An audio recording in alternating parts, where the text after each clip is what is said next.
भारतीय सेना ने पहलगाम में हुए आतंकी हमले का बदला ऑपरेशन सिंदूर से लिया।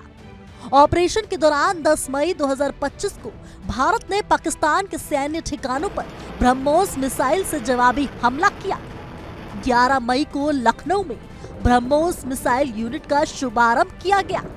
इस दौरान रक्षा मंत्री राजनाथ सिंह दिल्ली से वर्चुअली जुड़े। राजनाथ सिंह ने इस दौरान कहा कि ब्रह्मोस की धमक रावलपिंडी तक सुनाई दी। सीएम योगी इस दौरान यूनिट में मौजूद थे। यूपी में लखनऊ से लेकर चित्रकूट तक एक्सप्रेस वे के किनारे डिफेंस कॉरिडोर बन रहा है। इसके लिए जमीनों का अधिग्रहण तेजी से चल रहा है। डिफेंस कंपनियां अपनी यूनिट लगा रही हैं। लखनऊ में बने ब्रह्मोस मिसाइल प्लांट की खासियत जानकर आप भी हैरान रह जाएंगे। ब्रह्मोस एरोस्पेस DRDO और रूस की सरकारी कंपनी NPOM का प्रोजेक्ट है। भारत की इसमें हिस्सेदारी 50.5% है। ब्रह्मोस का प्लांट डिफेंस इंडस्ट्रियल कॉरिडोर के लखनऊ कानपुर रोड पर है, जिसकी लागत 300 करोड़ रुपए की है। इस लागत में जमीन की कीमत शामिल नहीं है। दिसंबर 2021 में इस प्रोजेक्ट के लिए 80 हेक्टेयर भूमि आवंटित हुई थी। अभी शुरुआत में ब्रह्मोस सुपरसोनिक क्रूज मिसाइल के कल पुर्जे लाकर जोड़े जाएंगे। बाद में इसी यूनिट से प्रोडक्शन भी शुरू होगा। बताया जा रहा है कि इस यूनिट में बनकर तैयार हुई ब्रह्मोस मिसाइल की रेंज 290 से 400 किलोमीटर होगी। इस मिसाइल को जमीन, समुद्र या हवा से लॉन्च किया जा सकता है। महज 3.5 साल में बनकर तैयार हुई इस यूनिट में हर साल नई पीढ़ी की 100 से 150 ब्रह्मोस मिसाइलें बनेंगी। अगली पीढ़ी की मिसाइल का वजन सिर्फ 1290 किलोग्राम होगा। रेंज 300 किलोमीटर से ज्यादा होगी। सुखोई जैसे लड़ाकू विमान 3 मिसाइलें ले जा सकेंगे। फिलहाल 1 मिसाइल ही ले जा सकते हैं।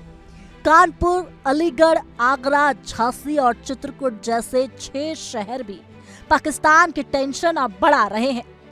कानपुर में हल्के एयरक्राफ्ट, तोप, AK-47, कार्बाइन, पिस्टल, ड्रोन और स्नाइपर राइफल जैसे 41 तरह के हथियार बनाने के लिए यहां अडानी ग्रुप की डिफेंस कॉरिडोर की पहली यूनिट 250 एकड़ में बनकर तैयार हो गई है।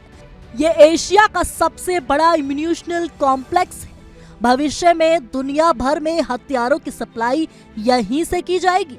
झांसी में पूर्व CDS जनरल विपिन रावत के नाम पर डिफेंस कॉरिडोर है, जिसमें 16 कंपनियां और 531 हेक्टेयर जमीन दी जा चुकी है। भारत डायनामिक्स लिमिटेड यहां मिसाइलें बनाएगी। इसके अलावा हथियार और गोला बारूद का निर्माण करने वाली कुछ कंपनियों को भी जमीन दी गई है। ताज नगरी आगरा में 123 हेक्टेयर जमीन का अधिग्रहण हो चुका है। यहाँ रडार और कम्युनिकेशन उपकरण बनेंगे। BHEL 400 करोड़ रुपए से रडार बनाने की फैक्ट्री लगा रही है। अलीगढ़ में 24 कंपनियां ड्रोन, काउंटर ड्रोन सिस्टम और रडार निर्माण में जुटी है। चित्रकूट में ड्रोन और मिसाइल के अलावा हेलीकॉप्टर, रोबोटिक, मिसाइल, हथियार, टैंक, मोटर, इंजन बनाने की यूनिट के लिए जमीन का अधिग्रहण 80% हो चुका है। यानी कि अब यूपी भी पूरी तरह देश के लिए तैयार हो रही है और पाकिस्तान की टेंशन उत्तर प्रदेश से लगातार बढ़ती नजर आ रही है। ऐसे में तमाम जानकारी के लिए हमारे साथ बने रहें। कमेंट बॉक्स में अपनी राय जरूर पेश करें।